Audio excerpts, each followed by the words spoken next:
Today in SST Standard 5, we will move ahead with the chapter Fundamental Rights and Duties. And the topic for today is Indian Constitution. So dear children, as you know that India gained independence on 15th of August 1947. But it took some time for India to frame its constitution. So the there was a team formed, and the members of that team, they framed the constitution. And these members were selected by the people of our, or citizens of our nation. Okay. So a group was formed to frame our Indian constitution, and it was formed and it came into power. The constitution was enforced. It came into power on 26th January 1950. And on this day, dear children, we also celebrate the Republic Day of India. This is the reason why we celebrate Republic Day on 26th of January every year. Okay, moving forward, as you all know and was taught to you in the last class also, that Indian Constitution is the longest written constitution in the world.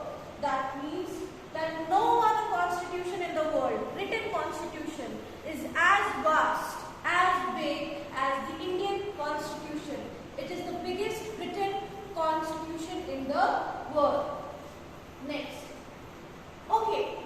Now dear children, you know that in your textbooks, whenever you buy a textbook, there is a first page in your textbook, and usually that page is known as introduction or preface or acknowledgement. In the same manner, our constitution also has an introductory page known as the preamble.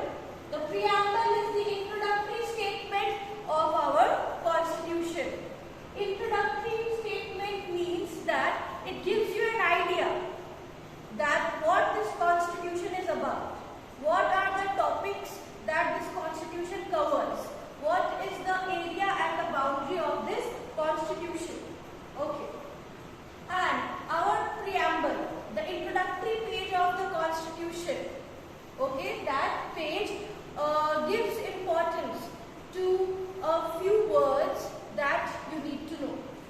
It states that India is a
the people of India have the right to vote.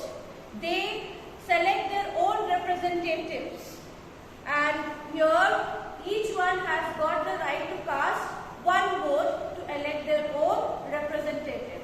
Democracy means a government as defined by Mr. Abraham Lincoln, a government by the people, for the people and of the people. So, democracy is a government that is elected by us, for us and by us. Okay. And the last one over here is republic.